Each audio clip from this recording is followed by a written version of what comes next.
जय हिंद दोस्तों, कैसे हो मेरे प्यारे दोस्तों। दोस्तों आज हम बात करेंगे इस वीडियो में हिंदी के साहित्य अकादमी पुरस्कार की। हिंदी साहित्य में जो साहित्य अकादमी पुरस्कार है वो सबसे बड़ा पुरस्कार माना जाता है। वो किसी एक रचना को दिया जाता है, बहुत ही महत्वपूर्ण रचना होती है। तो मेरे हाथ से लिखे हुए नोट्सों का ये हमारा तकरीबन 28वां वीडियो है और इसमें आज हम बात करेंगे हिंदी साहित्य अकादमी पुरस्कारों की। दोस्तों ये आपको लगेगा, तथ्य बताने जा रहा हूँ मैं आपको, कुछ फैक्ट आएंगे तो आपको लगेगा कि सर कितने बोरिंग हो रहे हैं, लेकिन मैं आपको बता दूं कि ये आपको याद करने हैं। मैं यहाँ पर आपको राइटर का नाम बताऊंगा, कौन सी कृति के लिए मिला है और कृति का प्रकाशन वर्ष क्या है और उस कौन सी कृति है, यानी उपन्यास है, ये काव्य संग्रह है, क्या है, उसके बारे में बात करेंगे। दोस्तों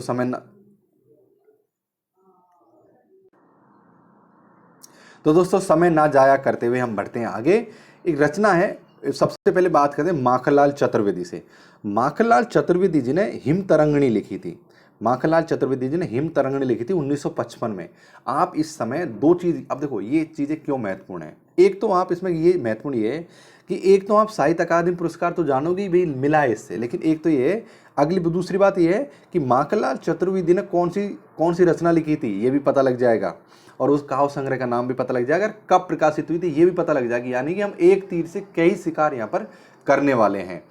तो आगे हम यहाँ पर बात करते हैं माखनलाल चतुर्वेदी की। उन्होंने हिम तरंगिणी लिखी थी 1955 में, एक काव्य संग्रह है। इन पर इनको साहित्य अकादमी पुरस्कार मिला है, माखनलाल चतुर्वेदी की हिम तरंगिणी पर। आगे बात करते हैं वासुदेव शरण अग्रवाल। ये पद्मावत पद्मावत संजीवनी है, संजीवनी है और 1956 में लिखी थी। और पद्मावत की टीका है, ये पद्मावत की टीका है दोस्तों। और वासुदेव अग्रवाल को पद्मावत संजीवनी पर साहित्य अकादमी पुरस्कार मिला है। दोस्तों आगे बात करते हैं राजेंद्र चंद्र देव के बारे में। आचार्य चंद्रदेव, इन्होंने बुद्ध धर्म दर्शन जो 1957 में लिखा था और दर्शन इतिहास संग्रह है, ये दर्शन इतिहास संग्रह है और इसको इन्होंने साहित्य अकादमी पुरस्कार यहाँ से मिला है। आगे बात करेंगे राहुल सांकृत्यायन की।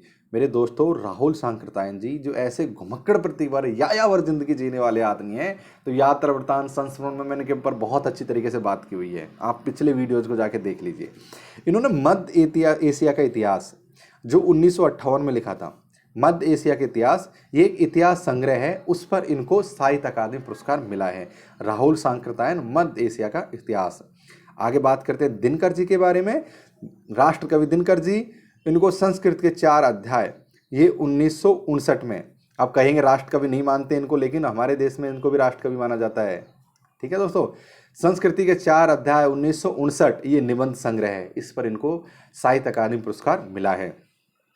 दोस्तों बात करते हैं पंत जी के बारे में। सुमित्रानंदन पंत, कला और बूढ़ा चांद। कला और बूढ़ा चांद उनका एक काव्य संग्रह है जो 1960 में प्रकाशित हुआ था, उस पर इनको पुरस्कार मिला है साहित्य अकादमी।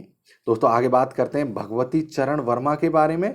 भगवती चरण वर्मा का एक उपन्यास है भूले बिसरे चित्र, जो 1961 में प्रकाशित हुआ था। भगवती चरण वर्मा का उपन्यास है भूले बिसरे चित्र, जो 1961 में प्रकाशित हुआ था और ये इनका प्रथम उपन्यास है और इसी पर इनको पहला साहित्य अकादमी पुरस्कार मिल गया है।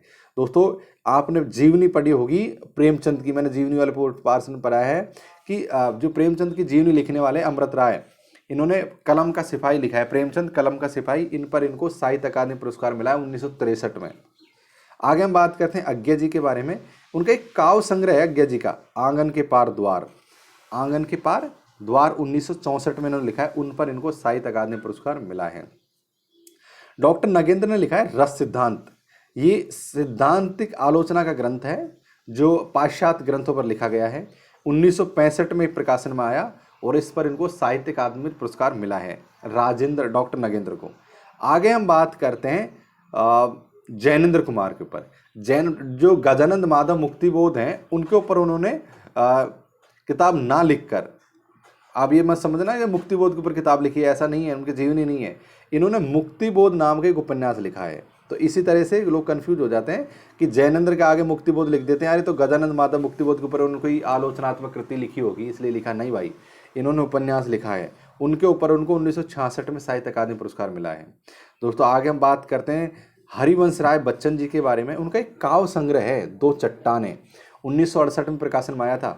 काव्य संग्रह उन 2 चट्टानों 1968 में प्रकाशन में आया था, जो हरिवंश राय बच्चन जी का है। ठीक है दोस्तों, उन पर उनको साहित्य अकादमी पुरस्कार मिला है। दोस्तों आगे बात करते हैं श्रीलाल शुक्ल के बारे में। इनका एक व्यंग्य उपन्यास है, व्यंग्य उपन्यास है राग दरबारी। इन्होंने इस उपन्यास में राजनीतिक और जो राजतंत्र है उसकी धज्जियां उड़ा दी एक तरीके से। आगे हम बात करते हैं आर.वी. शर्मा के बारे में। आर.वी. शर्मा ने निराला की साहित्य साधना 1970 में जो प्रकाशित हुई थी, आलोचनात्मक पुस्तक और जीवनी है। दोस्तों मैं आपको बता दूं, आर.वी. शर्मा का मतलब है रामविलास शर्मा। मैं ऐसे चीज़ों को शॉर्ट में लिख दिया करता हूं।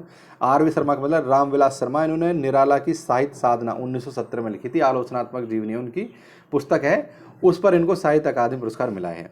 दोस्तों नामवर सिंह को कौन नहीं जानता। नामवर सिंह ने कविता के नए प्रतिमान 1971 में लिखा है, ये आलोचनात्मक कृति है, इस पर इनको साहित्य अकादमी पुरस्कार मिला है। दोस्तों आगे बात करते हैं भवानी प्रसाद मिश्र के बारे में। इनको बुनी हुई रस्सी 1972 में लिखी है और काव्य संग्रह है ये, इनको साहित्य अकादमी पुरस्कार मिला है, भवानी प्रसाद मिश्र, बुनी हुई रस्सी। आगे बात करते हैं एसपीडी यानी हजारी प्रसाद द्विवेदी। इन्होंने एक निबंध संग्रह लिखा था, उसका नाम है आलोक पर्व, जो 1973 में सामने आया था। निबंध वाले वीडियो मैंने बहुत अच्छी तरीके से बता रखा है इसके बारे में।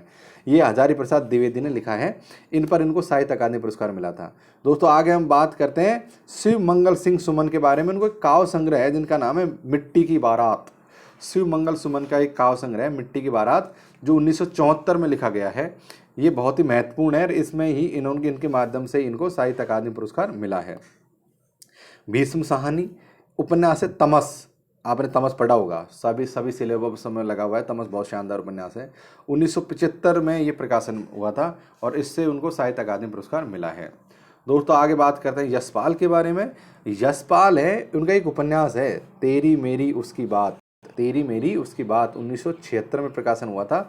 ये यशपाल का उपन्यास है, उनको साहित्य अकादमी पुरस्कार मिला था। दोस्तों मैं बात करूंगा आपको शमशेर सिंह बहादुर सिंह के बारे में। इनके काव्य संग्रह है जिसका नाम है चुका भी नहीं हूं मैं, जो 1977 में प्रकाशित हुआ था। शमशेर सिंह बहादुर का एक काव्य संग्रह है चुका भी नहीं हूं मैं, 1977 में। इस पर इनका पहला काव्य साहित्य अकादमी पुरस्कार मिला था। दोस्तों इस वीडियो को आप बार बार देखना, तब आपके दिमाग में बैठ जाएगा कि साहित्य अकादमी पुरस्कार कब और किस किस को मिला था। दोस्तों आगे बात करते हैं भारत भूषण अग्रवाल के बारे में। इनका एक काव्य संग्रह है उतना वह सूरज है। 1978 प्रकाशित में हुआ था।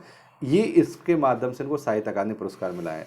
तो मेरे प्यारे दोस्तों, तैयारी करने के लिए आपको जूझना पड़ेगा, लड़ना पड़ेगा, पर इतना ज़रूर है कि मैं ये जितना भी लॉकडाउन का समय है इसमें आपके संपूर्ण हिंदी साहित्य के सिलेबस को कवर करवा दूंगा। ये मेरा आप लोगों से वादा है। लेकिन आपको पूरे वीडियोस देखने पड़ेंगे। मैं देख रहा हूँ व्यूज़ में, मुझे पता लगता है कि आप लोग पूरे वीडियोज़ नहीं देखते हो, आप, मुझे पता है। दोस्तों आगे हम बात करते हैं सुदामा पांडे धूमिल के बारे में। उसने लिखा था, एक काव्य संग्रह लिखा था उन्होंने, कल सुनना मुझे, 1974 में। कल सुनना मुझे 1979 में लिखा था, माफ करना, सुदामा पांडे धूमिल का। ये इस पर उसको साहित्य अकादमी पुरस्कार मिला है। दोस्तों आगे बात करते हैं एक महिला लेखिका के बारे में। उनका नाम है कृष्णा सोबती। उनका एक उपन्यास है जिंदगी नामा और जिंदा रुख। ये 1980 में प्रकाशित हुए थे और इनसे इनको साहित्य अकादमी पुरस्कार मिला है। दोस्तों त्रिलोचन, इनका एक काव्य संग्रह त्रिलोचन का, वो है ताप के ताए हुए दिन 1981 में लिखा था। त्रिलोचन ने इनको साहित्य अकादमी पुरस्कार इससे मिला है। दोस्तों आगे हम बात करते हैं हरिशंकर परसाई का एक निबंध संग्रह है विकलांग श्रद्धा का दौर। 1982 में सामने आया था। इसके माध्यम से उनको साहित्य अकादमी पुरस्कार मिला है। दोस्तों आगे हम बात करेंगे सर्वेश्वर दयाल सक्सेना के बारे में। इनके काव्य संग्रह है जिसका नाम है खूंटियों पर टके लोग 1983। इससे साहित्य अकादमी पुरस्कार मिला है इनको। रघुवीर साय का एक काव्य संग्रह है दोस्तों, भूल गए हैं, 1984 में हमारे सामने आया था। भूल गए हैं, रघुवीर साय भूल गए, लोग भूल गए, माफ करना, रघुवीर साय लोग भूल गए, 1984। आगे हम बात करते हैं निर्मल वर्मा के बारे में। ये कवि और काला पानी 1985 में कहानी संग्रह है, उनसे उनको साहित्य अकादमी पुरस्कार मिला है। दोस्तों आगे बात करते हैं, आगे बढ़ते हैं, केदारनाथ अग्रवाल के बारे में बात करते हैं। उनके काव्य संग्रह जिसका नाम है अपूर्वा, मैंने जब पढ़ाया होगा आपको केदारनाथ अग्रवाल, आपको याद होगा। उनका उसका काव्य संग्रह अपूर्वा जो 1986 में हमारे सामने आया था, साहित्य अकादमी पुरस्कार इससे मिला है। दोस्तों आगे हम बात करें श्रीकांत वर्मा के बारे में। इन्होंने लंबी यानी काव्य की रचना की थी जिसका नाम था मगध, उनसे उनको साहित्य अकादमी पुरस्कार मिला है। दोस्तों नरेश मेहता को मिला है अरण्या 1988 के माध्यम से।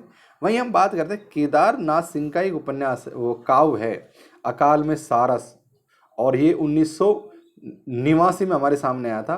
केदार सिंह का साहित्य अकादमी पुरस्कार ले गया इससे।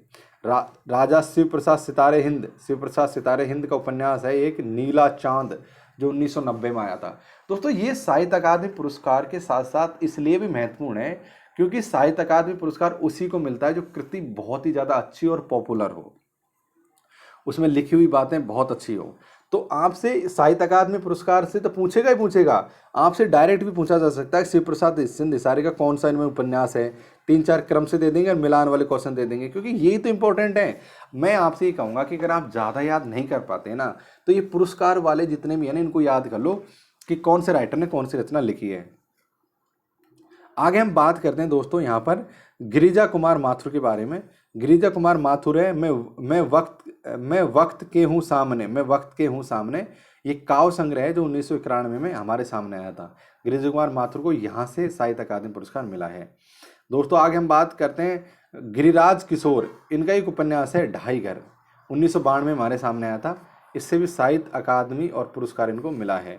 दोस्तों विष्णु प्रभाकर का उपन्यास है अर्धनारीश्वर, 1993 में लिखा गया था, उससे इनको साहित्य अकादमी पुरस्कार मिला है।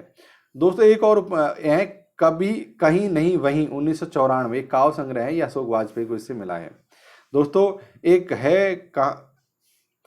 काव्य संग्रह है कोई दूसरा नहीं, 1995, कोई दूसरा नहीं, कुंवर नारायण का, इनसे इनको साहित्य अकादमी पुरस्कार मिला है। दोस्तों आगे हम बात करते हैं सुरेंद्र वर्मा के बारे में।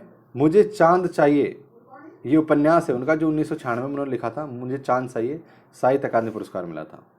दोस्तों उसी तरह आगे हम बात करते हैं लीलाधर जगुड़ी के बारे में। इनका एक काव्य संग्रह है 1997 में प्रकाशित हुआ था, अनुभव के आकाश में चांद।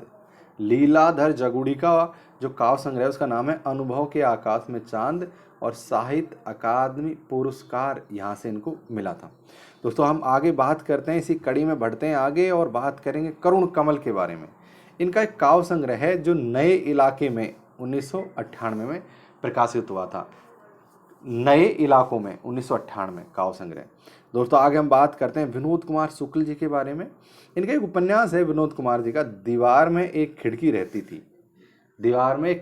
थी, 1999 में लिखा गया था, साहित्य अकादमी पुरस्कार इससे लेकर गया है ये बंदा। दोस्तों बात करते हैं मंगलेश डबराल की। इन्होंने काव्य संग्रह है इनका हम जो देखते हैं, 2000 में इनका सामने आया था काव्य संग्रह, साहित्य अकादमी पुरस्कार मिला है। दोस्तों आगे हम बात करते हैं अलका सारावती वाया बाईपास, 2001 में इन्होंने लिखा था उपन्यास, उसके ऊपर उनका साहित्य अकादमी पुरस्कार मिला है।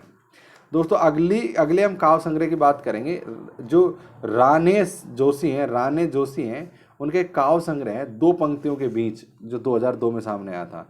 दोस्तों आपको इसी तरह के क्वेश्चन पूछे जाते हैं, आपसे कोई नहीं पूछेगा कि कलम के सिपाही पर अमृत राय को मिला था कि नहीं मिला था, उनको सारी दुनिया जानती है। ऐसे सवाल आजकल आते ही नहीं हिंदी साहित्य में, भूल जाओ, सवाल ऐसे ही आते हैं हिंदी साहित्य में इस तरीके के, ताकि आप उनको सॉल्व ना कर सको। क्योंकि राइटर कभी नहीं चाहता है, कोई भी एग्जाम सेंटर नहीं चाहता, एग्जाम बनाने वाला आदमी ये नहीं चाहता कि तुम उनके सभी सवालों के जवाब दे दो, कोई एक है पेपर सीधा है। तो अगर आप ऐसे कि कलम का सिपाही कौन है, प्रेमचंद के बारे में किसने लिखा है, जीवनी पर साहित्य अकादमी अमृत रॉय को मिला है, तो उससे क्या है कि ऐसे सवाल पूछे नहीं जाएंगे, पूछे तो इस तरीके जाएंगे। तो हमें यही सवाल देखने हैं और देखने ही नहीं है। अच्छा दोस्तों आगे हम बात करेंगे यहाँ पर वीरेंद्र डंगवाल के बारे में। इनके काव्य संग्रह है दुष्चक्र में सृष्टा, ये 2004 में इन्होंने लिखा है। दोस्तों आगे हम बात करते हैं मनोहर श्याम जोशी के बारे में। जो मनोहर श्याम जोशी हैं, उनका एक उपन्यास है कयाप उनका उपन्यास है जो 2005 में उन्होंने लिखा है, कयाप उनका उपन्यास है। दोस्तों आगे हम बात करते हैं इसी कड़ी में अमरकांत के बारे में। अमरकांत का एक उपन्यास है इन्हीं हथियारों से, 2007। इन्हीं हथियारों से 2007, इसके माध्यम से वो साहित्य अकादमी पुरस्कार मिला है। दोस्तों आगे हम बात करते हैं गोविंद मिश्र के बारे में। गोविंद मिश्र का एक उपन्यास है कोहरे में कैद रंग 2008, कोहरे में कैद रंग 2008। ये गोविंद मिश्र का एक उपन्यास है जो साहित्य अकादमी पुरस्कार इनको यहाँ से मिला है। आगे हम बात करते हैं कैलाश वाजपेयी के बारे में। इनका एक काव्य संग्रह है दोस्तों कैलाश वाजपेयी का, वो है हवा में हस्ताक्षर 2009, हवा में हस्ताक्षर 2009। इनके माध्यम से उनको साहित्य अकादमी पुरस्कार मिला है। दोस्तों इससे अगला जो हमारा वीडियो होगा वो होगा हमारा पत्र पत्रिकाओं के ऊपर, तो आप हमारे सभी वीडियोज़ को देखना, बहुत इंपॉर्टेंट रहेंगे आप लोगों के लिए। दोस्तों आगे हम बात करते हैं उदय प्रकाश के बारे में। इन्होंने मोहनदास एक लघु कहानी लिखी थी, लघु उपन्यास कहानी लिखी थी, उसके माध्यम पर इनको साहित्य अकादमी पुरस्कार मिला है। दोस्तों काशीनाथ सिंह, आप जानते होंगे इनका नाम, काशीनाथ सिंह। रहन पर रग्गू, रहन पर रग्गू 2011 में इन्होंने लिखा है एक उपन्यास, रहन पर रग्गू 2011 में साहित्य अकादमी पुरस्कार इससे इनको मिला है। दोस्तों एक अगले राइटर हैं चंद्रकांत देवताले। चंद्रकांत देवताले का एक काव्य संग्रह है पत्थर फेंक रहा हूँ 2012, पत्थर फेंक रहा हूँ 2012। इनके माध्यम से इनको साहित्य अकादमी पुरस्कार मिला है। एक महिला राइटर है मृदुला गर्ग, मृदुला गर्ग का एक उपन्यास है मिलजुल मन 2013 में हमारे सामने आया था, मिलजुल मन 2013 में मृदुला गर्ग को साहित्य अकादमी पुरस्कार मिला है। दोस्तों मैं आपसे बताना चाहूँगा, आप मुझे आप एक के लिए सवाल है कि साहित्य अकादमी पुरस्कार में कितनी राशि प्राप्त होती है, कितनी राशि मिलती है साहित्य अकादमी पुरस्कार जिस राइटर को मिलता है उसको। मैं आपको पहली बार बता दूं, 11 लाख, 10 लाख, 5 लाख, 1 लाख। इनमें से आप मुझे जरूर से एक ऑप्शन नीचे कमेंट सेक्शन में बताइए कि साहित्य अकादमी पुरस्कार में कितनी राशि मिलती है। अभी तक मैंने इस चीज़ को आपको पढ़ाया नहीं है, बताया नहीं है, लेकिन मैं आपसे जब ऑब्जेक्टिव क्वेश्चन कराऊंगा, जब सारे सवाल इस तरह कराऊंगा, तो आपकी नॉलेज कितनी है मुझे बताइए कि साहित्य अकादमी पुरस्कार मिलने वाले लेखक को कितना अमाउंट राशि मिलती है। दोस्तों आगे हम बात करते हैं यहाँ पर रमेश साहा के बारे में। रमेश चंद्र साहा, इनका एक उपन्यास है विनायक 2014 में साहित्य अकादमी पुरस्कार उनसे मिला था।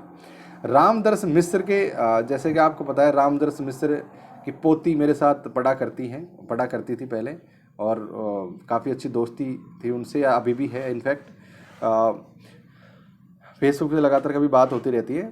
और उनका एक काव्य संग्रह है जो 2005 में प्रकाशित हुआ था, आग की है। इनसे इनको साहित्य अकादमी पुरस्कार मिला है।